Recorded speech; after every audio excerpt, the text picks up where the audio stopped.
اللہ دے پاک پیغمبر بیٹھے نے مصلی تے، حضرت عائشہ گوا کے بیٹھ گئیاں. توجہ کرنی ہے، بڑی مزے دی بات ہے، بڑی کمال کی بات ہے. حضرت عائشہ دیا نے یا نبی اللہ یا رسول اللہ ادولی میرے واسطے اللہ دے کول دعا چ منگوا. کیوں؟ جس بندے واسطے محمد سونا چاہتے چاہے او دا بیڑا پار ہو ویندا ہے. اما عائشہ سے یقین نہ رکھے یا رسول اللہ ادولی میرے واسطے اللہ دے دربار وچ دعا کرو. فوراً اللہ دے پاک پیغمبر نے اپنی زوجہ محترمہ واسطے اللہ دے نبی نے ہاتھ بلند کر لے. اللہ دے پاک پیغمبر نے آکھے اللہم اغفر لعائشہ ما تقدمت من ذنبها وما تأخرت وما أسرت وما أعلنت.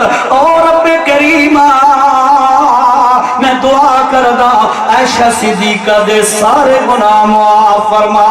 ما قدمت وہ جیرے پہلے کی دیا سے او بھی چا معاف کر، جیرے آئندہ غلطی کر بنی او بھی چا معاف کر. وما اسرت وما آلنت جیرے چھپ چھپا کے گناہ ہوئے نگر عائشہ کول او بھی چا معاف کریں، اور جیرے گناہ اعلانیہ ہوئے اللہ او بھی چا معاف کریں. حضرت عائشہ نے نبی کریم دیا اے دعائیاں سنیاں اے جملے سنے.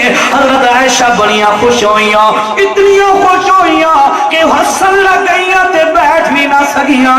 میرے بھائیو توجہ نال گھر سن لو. اللہ دے پاک پیغمبر علیہ السلام نے فرمایا او عائشہ او حمیرہ او حبیبہ علیکہ عائشہ صدیقہ اے دس میں تیرے واسطے دعا کی دیئے تاں پہ خوش ہوں دیئے. آکھا لگی یا رسول اللہ میں کیوں خوش نہ ہوا، میرے واسطے کائنات دے سردار نے دعا کی دیئے. اللہ دے پاک پیغمبر نے فرمایا او عائشہ میں نو اللہ دی ذات دی قسم ہے اے جری دعا میں تیرے واسطے کی دیئے یہ دعا ہر روز میں اپنی ساری امت واسطے کردہ.